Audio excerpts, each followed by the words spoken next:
നല്ല കാറ്റുണ്ട് അല്ലേ? ഉണ്ട് കേട്ടാ. ഇവിടെ അങ്കോണ് ഗൈസ്, അംഗം. റജിക്കുട്ടി റൈസ് കുട്ടി അങ്കോണ് അംഗം. വീഡിയോ എടുക്കുക പറഞ്ഞപ്പോൾ എൻ്റെ പിറ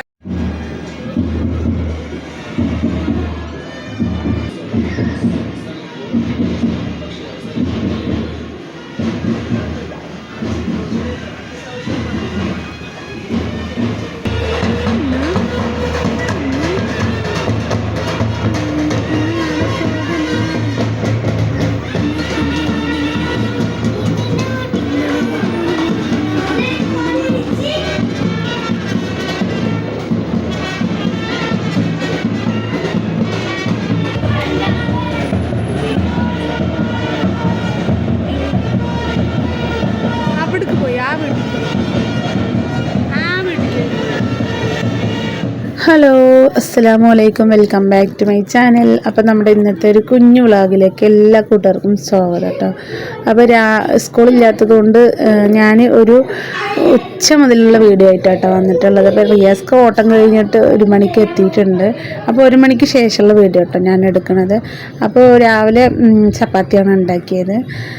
പിന്നെ നനച്ചുള്ളി നോമ്പായില്ലേ, എത്ര പെട്ടെന്ന് പോണത്. അപ്പോൾ നനച്ചുള്ളി പണിയൊക്കെ ഏകദേശം നടത്തി തുടങ്ങുന്നുണ്ട് കേട്ടോ. അപ്പോൾ ഞാൻ ഫാനിൽ ഭയങ്കരമായിട്ട് പൊടിയിട്ടോ. അപ്പോൾ അതൊക്കെ ഒന്ന് തട്ടി തുടച്ചതായിരുന്നു. പിന്നെ സ്കൂളില്ല പറഞ്ഞ അംഗമായിരിക്കും കേട്ടോ വീട്ടിൽ.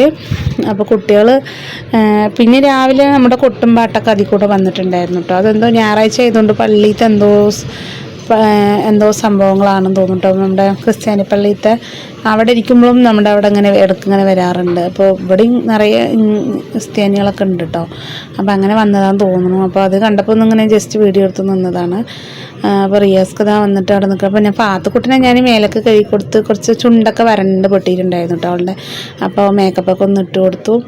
മേക്കപ്പ് പറഞ്ഞാൽ ഇത്തിരി ക്രീമൊക്കെ തേച്ച് ലിബാമൊക്കെ ഇട്ട് കൊടുത്തു കേട്ടോ. കാറ്റൊക്കെ അപ്പോൾ ഭയങ്കര തണുപ്പല്ലേ കുറച്ച് ദിവസമായിട്ട്.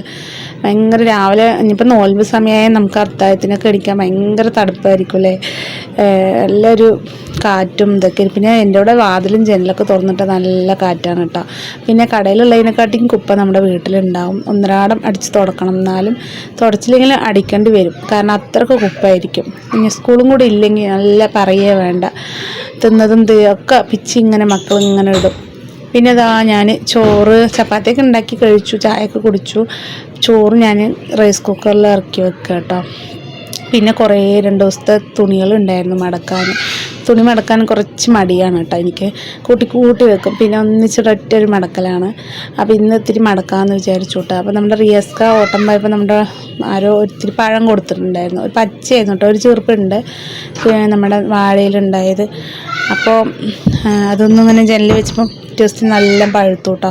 പിന്നെ റൂം ഞാൻ ഫാനൊക്കെ ഒന്ന് തട്ടിക്കൊടുന്ന സമയത്ത് തലയണയൊക്കെ ഇങ്ങോട്ട് കൊണ്ടുവന്ന് വെച്ചു കേട്ടോ. അപ്പോൾ കുട്ടി അതിൻ്റെ മേലെ കയറി ഇങ്ങനെ ഇരിക്കുന്നുണ്ട്. ഞാൻ പോണോടക്കൊക്കെ എൻ്റെ പിന്നാലെ വരും കേട്ടോ അവൾ. പിന്നെ റേസ് കുട്ടീൻ്റെ കൂടെ കുറച്ച് അടിയും കൂടും. അങ്ങനെയാണ് അവളുടെ സ്വഭാവം. പിന്നെ അവൾ പിന്നെ എഴുതാനുള്ളതൊക്കെ ഒറ്റക്കെടുത്ത് എഴുതും കേട്ടോ. സ്കൂൾ വിട്ട് വന്നതും എഴുതും. നമ്മൾ പറയേണ്ട ആവശ്യമൊന്നുമില്ല. റഹീസ് കുട്ടി തന്നെ കേട്ടോ ഒത്തിരി മടിയനായിട്ടുള്ളത്. അവൾ പിന്നെ ഒക്കെ ചെയ്യും. പിന്നെ ഒത്തിരി 5-ാം വയസ്സൊക്കെ അല്ലേ, ഒരു വികൃതിയൊക്കെ ഉണ്ട്. പിന്നെ ഇതാ അപ്പോൾ കുറച്ച്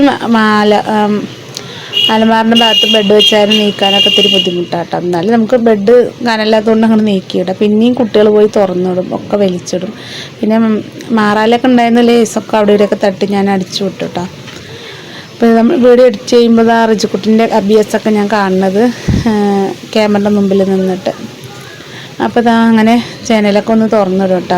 അപ്പോൾ ഇത്തിരി ഫാനൊക്കെ ഓഫാക്കി കഴിഞ്ഞാൽ ജനൽ തുറന്നിട്ട് നല്ല കാറ്റ് കിട്ടും. സിറ്റ് ഔട്ടിൻ്റെ അവിടെ നല്ല കാറ്റാണ് കേട്ടോ.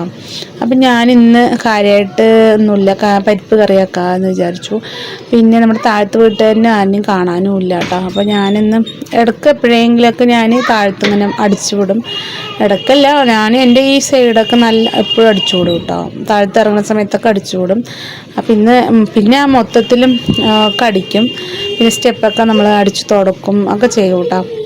കഴുകി വിടൂല, കാരണം കുട്ടികൾ വരുമ്പോൾ വഴിക്ക് വീണാലോ എന്ന് പഠിച്ചിട്ട് കുച്ചി എടുത്തൊന്ന് മോപ്പെടുത്തിട്ടൊന്ന് തുടച്ച് വിടുള്ളൂ കേട്ടോ. പിന്നെ നമ്മൾ സൈഡ് എപ്പോഴും ഈ ഇല ഇങ്ങനെ കൊഴിയും കേട്ടോ, കൊയ്യാക്കൻ്റെയും പിന്നെ മുള ഉള്ളതുകൊണ്ട് മുളൻ്റെ ഇല ഭയങ്കരമായിട്ട് അടിച്ച് കൈ എടുത്തതും കൊഴിയും കേട്ടോ. പിന്നെ നമ്മൾ വണ്ടി നിർത്തിയാലും ശരിക്കും അടിക്കാനൊന്നും പറ്റിയിട്ടുണ്ടായിരുന്നില്ല. അവർക്ക് വലിയൊരു ആപ്പ് വണ്ടി പിന്നെ 2 സ്കൂട്ടിയൊക്കെ ഉണ്ട് കേട്ടോ. അതുകൊണ്ട് വണ്ടി നിർത്തിക്കഴിഞ്ഞാൽ പിന്നെ നമുക്ക് അവിടെ അടിക്കാൻ പറ്റില്ല. അപ്പം എന്നാലും ഞാൻ സൈഡിൽ കൂടെ ഒക്കെ ഒന്ന് അടിച്ച് വൃത്തിയാക്കാമെന്ന് വിചാരിച്ചു. പിന്നെ അവർ അവിടെ ഉണ്ടായിരുന്നില്ല. അതുകൊണ്ട് പിന്നെ അല്ലെങ്കിൽ എനിക്ക് വീഡിയോ എടുക്കാൻ മടിയാട്ടോ അവരുടെ മുമ്പിലൊക്കെ. അപ്പോൾ അവർ ആളില്ലാത്തതുകൊണ്ട് ഞാൻ അവിടുന്ന് വീഡിയോ എടുത്താണെന്ന് മാത്രം. ആളുള്ള സമയത്ത് ഞാൻ അവിടെ പോയി വീഡിയോ എടുക്കൂല കേട്ടോ. ചമ്മലാണ് വീഡിയോ അവരുടെ മുമ്പിലൊക്കെ എടുത്തിട്ട് പോയി എടുക്കാൻ ഭയങ്കര മടിയാണ്. അപ്പം ഞാൻ പിന്നെ എത്ര അടിച്ചിട്ടും കാര്യമില്ല കേട്ടോ. അന്ന് മുളയൊക്കെ ഇങ്ങനെ നിൽക്കണ കാരണം. പിന്നെ കിണറിൻ്റെ ആ ഭാഗമൊക്കെ ഞാൻ ആഴ്ചയിൽ ഒരിക്കൽ 2 വട്ടമൊക്കെ ഇങ്ങനെ അടിച്ചു വിടും. പിന്നെ നമ്മൾ ഓണർ ചേച്ചി വന്നിട്ട് മൊത്തത്തിൽ ബാക്കിൽ നിറയെ വേസ്റ്റ് ഉണ്ടായിരുന്നു കേട്ടോ. അതൊക്കെ കൊണ്ടുവന്ന് ഫ്രണ്ടിലിട്ട് തീ കൊടുത്ത് അന്ന് ഒക്കെ ചെയ്തിട്ട് പോയതാണ്. പിന്നെ അടയ്ക്ക മരമുണ്ട്, കുരുമുളക് ഉണ്ട് കേട്ടോ സൈഡിൽ. അപ്പോൾ തുടക്കുന്ന സമയത്ത് ഞാൻ വെള്ളമൊക്കെ നനച്ച് കൊടുക്കും, അങ്ങനെയൊക്കെ ചെയ്യും. പിന്നെ നമുക്കൊരു അത്യാവശ്യം സാധനങ്ങളൊക്കെ വെക്കാനൊരു അങ്ങനെ ഒരു ചെറിയൊരു കമ്പി കൂടുണ്ട് കേട്ടോ. അപ്പോൾ ഞാൻ വേസ്റ്റ് മാസത്തിൽ ഒരിക്കലേ വന്ന് എടുക്കുകയുള്ളൂ. അപ്പോൾ ഞാൻ മുകളിൽ ഒന്നും വെക്കില്ല, എറുമ്പൊക്കെ വരും പറഞ്ഞിട്ട്. അപ്പോൾ വേസ്റ്റ് കവറിലാക്കിയിട്ട് കവർ നിറയുമ്പോൾ അത് അതിൻ്റെ ഉള്ളിൽ കൊണ്ടുവന്ന് ഇങ്ങനെ വെക്കും കേട്ടോ. പിന്നെ അത്യാവശ്യം അവരിൻ്റെ സാധനങ്ങൾ തന്നെയാണ് കേട്ടോ. ഈ സൈഡ് മൊത്തം ഈ വീട് പണിൻ്റെ സാധനങ്ങളാണ്. പ്ലാസ്റ്റിക്, ഈ പ്ലംബിങ്ങിൻ്റെ ഒക്കെ നമുക്ക് എന്തെങ്കിലും മാറ്റിയ സാധനങ്ങളും പിന്നെ പുതിയതും പഴയതൊക്കെ ആയിട്ട് എല്ലാം അതിൻ്റെ ഉള്ളിൽ തന്നെ കേട്ടോ. ആധാർപ്പായി വെച്ചവിടെയൊക്കെ. പിന്നെ കുരുമുളക് ഇങ്ങനെ കൊഴിഞ്ഞ് കിടക്കുന്നുണ്ട് കേട്ടോ. പച്ചയാണ്, ഉണങ്ങിയിട്ടില്ല. പക്ഷെ അതിൻ്റെ സമയം എപ്പോഴാണെന്ന് നമുക്കറിയില്ല. അവർ ആ സമയമാകുമ്പോൾ വന്ന് വലിക്കുകയായിരിക്കും. പക്ഷെ എന്നാലും അത്യാവശ്യം ഇങ്ങനെ കൊഴിയുന്നുണ്ട് കേട്ടോ. അപ്പോൾ കൊഴിയുന്നതൊക്കെ ഞാൻ പെറുക്കി കൊണ്ടുപോയി ഒരു ഡബ്ബയിലിട്ട് വെക്കും. ഉണങ്ങിക്കഴിഞ്ഞാൽ നമുക്കത് എടുക്കാമല്ലോ, രസം വെക്കാനൊക്കെ എടുക്കാമല്ലോ എന്ന് വിചാരിച്ചിട്ട്. പിന്നെ ഈ മുളൻ്റെ ഇതൊക്കെ അപ്പുറത്ത് നമ്മൾ മതിലിൻ്റെ അപ്പുറത്ത് തന്നെ കേട്ടോ ഇടുക. അങ്ങനെ ഞാൻ ചിറ്റോറും ഒന്ന് അടിക്കാമെന്ന് വിചാരിച്ചിട്ട് മൊത്തത്തിൽ അങ്ങോട്ട്. എന്നാലും വേസ്റ്റ് ഉണ്ടാവും. പിന്നെ നമുക്ക് കഞ്ഞിവെള്ളം ആട് വരും കേട്ടോ. ആട് ചോറ് കഴിക്കില്ല, കഞ്ഞിവെള്ളം മാത്രമേ കുടിക്കുകയുള്ളൂ. അപ്പോൾ അതൊക്കെ നമ്മൾ എന്തിനും താഴത്തേക്ക് തന്നെ ഇറങ്ങി വരണം. പിന്നെ ഞാനിതാ കുരുമുളക്, ഒരു വലിയൊരു കുരുമുളക് കിട്ടിയിട്ട്, അപ്പോൾ അത് നിങ്ങളെ കാണിക്കാൻ വേണ്ടി വന്നതാണ്. അങ്ങനെ പിന്നെ മുകളിൽ സ്കൂളില്ലാത്തതുകൊണ്ട് ഭയങ്കര ഒച്ചപ്പാടാണ് കേട്ടോ. കുട്ടികൾ പുറത്ത് വിട്ട് നമ്മുടെ ഇവിടെ മേപ്പറമ്പിൽ കണ്ടില്ലേ ഒരു കുട്ടീനെ നായ കടിച്ചിട്ട്. അതുകൊണ്ട് നമ്മുടെ ഗേറ്റ് അടച്ചാലും മതിൽ ചാടിയിട്ട് നായ്ക്കൾ വരികയാണ് കേട്ടോ. അതുകൊണ്ട് കുട്ടികളെ പുറത്ത് വിടാൻ ഭയങ്കര പേടിയാണ്. അതുകൊണ്ട് ഞാൻ റേസ് കുട്ടീനൊന്നും പുറത്തേക്കേ വിടുന്നില്ല. പക്ഷെ എന്നാലും അവർ എന്നെ കാണാണ്ട് ഇറങ്ങി വരും കേട്ടോ. പിന്നെ തൊടിയൊക്കെ അവർ നല്ല വൃത്തിയാക്കി ഇട്ടിട്ടുണ്ട് കേട്ടോ. കണ്ട അവരിങ്ങനെ ഇറങ്ങി വരും കളിക്കാൻ വേണ്ടിയിട്ട്. അപ്പോൾ ഞാൻ മുകളിലേക്ക് തന്നെ ഓടിച്ചു വിടും. കാരണം മതിൽ ചാടിയിട്ട് നായ്ക്കൾ വരുന്നുണ്ട് കേട്ടോ. അപ്പോൾ ഇന്നിപ്പോൾ അത്ര കുപ്പയൊന്നും ഇല്ല, അതുകൊണ്ട് ഞാൻ ഇന്ന് അടിച്ചില്ല കേട്ടോ. അപ്പോൾ അവൻ്റെ വണ്ടിയൊക്കെ മൊത്തത്തിൽ ഇങ്ങനെ നിർത്തിയ കാരണം നമുക്ക് അങ്ങനെ കളിച്ച് അടിച്ചു വിടാനും പറ്റില്ല. പിന്നെ അടുക്കള പണി ഞാൻ പാത്രം കഴുകലൊക്കെ കഴിഞ്ഞിട്ടുണ്ട്. അപ്പോൾ കുക്കറൊന്ന് കഴുകിയെടുക്കണം. അപ്പോൾ ഇന്ന് പരിപ്പ് കറി കേട്ടോ വെക്കണത്. സിമ്പിളായിട്ടൊരു തട്ടിക്കൂട്ട് പരിപ്പ് കറി വെക്കാമെന്ന് വിചാരിച്ചിട്ട്. കഷ്ണങ്ങളൊന്നുമില്ല, വെറും പരിപ്പും തക്കാളിയും സവാളയും വെളുത്തുള്ളിയും ഒക്കെ ഇട്ടിട്ട്. തക്കാളി നമുക്ക് ഒരു പുളിപ്പിനനുസരിച്ച് 2-3 എടുക്കാം. പിന്നെ ഒക്കെ ഇട്ടിട്ട് പിന്നെ മഞ്ഞൾപ്പൊടി മുളക് പൊടിയൊക്കെ മിക്സ് ചെയ്തിട്ട് ഉപ്പൊക്കെ ഇട്ടിട്ട് അടിക്കാൻ കേട്ടോ. അതടിച്ച ശേഷം പിന്നെ നമ്മൾ തേങ്ങ കൂട്ടിയിട്ട് താളിക്കുക. അത്രേ ഉള്ളൂ നമ്മുടെ പരിപ്പ് കറിൻ്റെ. പിന്നെ അതിലേക്ക് മുട്ടയാണ് കേട്ടോ. പ്രിയാസ്ക മുട്ട വാങ്ങിയിട്ട് വരുമ്പോൾ അങ്ങനെ അച്ചാറും ഉണ്ട്. അപ്പം അങ്ങനെ പോട്ടെ എന്ന് വിചാരിച്ചിട്ട്. അപ്പം ഓരോ ദിവസം പോണതേ അറിയണില്ല കേട്ടോ. ഓരോ ഭാഗത്ത് ഓരോന്ന് കേൾക്കുമ്പോഴും പേടി തന്നെയാണ്. അങ്ങനെ നമ്മുടെ പരിപ്പ് കറി വെക്കാൻ പോകും കേട്ടോ. അപ്പം പരിപ്പ് ഞാൻ ആവശ്യത്തിന് ഒരുപാട് ഇടില്ല, എന്നാലും ഒരു 2-3-2.5 പിടി അങ്ങനെ ഇടും കേട്ടോ, ചെറുങ്ങനെ. പിന്നെ ചോറായിട്ടുണ്ട്. ചോറ് ഞാൻ റൈസ് കുക്കറിൽ നിന്ന് എടുത്ത് വടിച്ച് വെച്ചു. ഇന്നിപ്പോൾ ഉപ്പേരിയൊന്നുമില്ല, മുട്ട പൊരിക്കാമെന്ന് വിചാരിച്ചു കേട്ടോ. അപ്പോൾ തേങ്ങയും രാവിലെ ഞാൻ റിയാസ്ക്കാക്ക് ചപ്പാത്തിക്ക് ചട്നി അരച്ചിട്ടുണ്ട്, ലേശം ബാക്കിയുണ്ട് അതും. അപ്പോൾ അത് ഇതിൽ കൂടെ ഒഴിക്കാമെന്ന് വിചാരിച്ചു. അപ്പോൾ പിന്നെ അങ്ങനെ ഇനിയിപ്പോൾ എന്താ അടുക്കള പണി കഴിഞ്ഞാൽ സംസ്കരിക്കണം. പിന്നെ എല്ലാവർക്കും ചോറ് കൊടുക്കണം, അങ്ങനെയൊക്കെ തന്നെ കേട്ടോ. പിന്നെ ഇന്നും ഒരു ചെറിയൊരു മൂടാപ്പും കാണുന്നുണ്ട്. പിന്നെ ഇനിയിപ്പോൾ നാളെ സ്കൂള് ശനി ഞായർ ലീവ് കഴിഞ്ഞ് സ്കൂളുണ്ടാവും. പിന്നെന്താണ് വിശേഷങ്ങൾ? ഇതൊക്കെ തന്നെ ഉള്ളൂ എൻ്റെ വിശേഷം എന്ന് പറയാനായിട്ട് കേട്ടോ. അപ്പം നിങ്ങളെല്ലാവരും നമ്മുടെ വീഡിയോ ഒക്കെ കാണുക, കമൻറ്റ് ചെയ്യുക, ലൈക്ക് ചെയ്യുക ഒക്കെ ചെയ്യുക കേട്ടോ. അപ്പം ഇന്നൊരു തട്ടിക്കൂട്ട് പരിപ്പ് കറി എന്ന് തന്നെ പറയുക. പിന്നെ എന്താ പറയുക, ഞാൻ ഇന്നലെ പറഞ്ഞപ്പോൾ ആരോ അങ്ങനെ എല്ലാവരും അവരുടെ നോക്കിയിട്ടിരിക്കുക, അങ്ങനെയല്ല, എന്നാലും കുറച്ച് പേരൊക്കെ ഉണ്ട് കേട്ടോ. നമ്മൾ ഇപ്പോൾ ഓരോ ഭാഗത്ത് തന്നെ കണ്ടില്ലേ ഒരാളുടെ ആനെ കിട്ടുന്നത് കുറ്റം പറയാനേ പറഞ്ഞിട്ടാണ് ഓരോ ഇപ്പോൾ നമ്മുടെ സിലുവിൻ്റെ വീഡിയോ ആയാലും നിച്ചാപ്പിൻ്റെ വീഡിയോ ആയാലും ആൾക്കാർ കണ്ടില്ലേ ഒരാളിനെ കിട്ടി അവൻ്റെ പച്ചിറച്ചി എങ്ങനെയൊക്കെ തിന്നാൻ പറ്റും അങ്ങനെയൊക്കെ ജനങ്ങൾ തിന്നും. ഒരു പറഞ്ഞാൽ പറയും റീച്ചിന് വേണ്ടിയിട്ടാണ് എന്നാലും മറ്റുള്ളവൻ്റെ ഇഷ്ടമല്ലാണ്ട് ആ വീഡിയോ എടുത്തിട്ടിട്ട് പിന്നെ അവനെങ്ങനെ ഒന്നും പറയണ്ട. യൂട്യൂബ് തുറന്ന അതേ ഉള്ളൂ. സിലു നമ്മുടെ നാട്ടുകാരിയാണ് കേട്ടോ. നമ്മുടെ എൻ്റെ അമ്മായിമ്മ ഇരിക്കണതിൻ്റെ തൊട്ട വീട് തന്നെയാണ്. ഞാൻ പോയിട്ടുണ്ടായിരുന്നു അമ്മായിമാൻ്റെ അടുത്തേക്ക് റിയാസ് ഖാൻ്റെ ഉമ്മാനെ കാണാൻ പോയിരുന്നു. ആ വീട് ഞാൻ ഷോർട്ടായിട്ട് ഇടാം കേട്ടോ. ഞാൻ രാത്രിയാണ് പോയത്, അതുകൊണ്ട് തന്നെ ശരിക്കൊന്നും വീഡിയോ ഒന്നും എടുക്കാനും പറ്റിയില്ല. അപ്പോൾ ഷോർട്ടായിട്ട് ഞാൻ ഇടാം ആ വീട്. അങ്ങനെ നമ്മുടെ പരിപ്പ് കറി റെഡി ആയിട്ടുണ്ട് കേട്ടോ.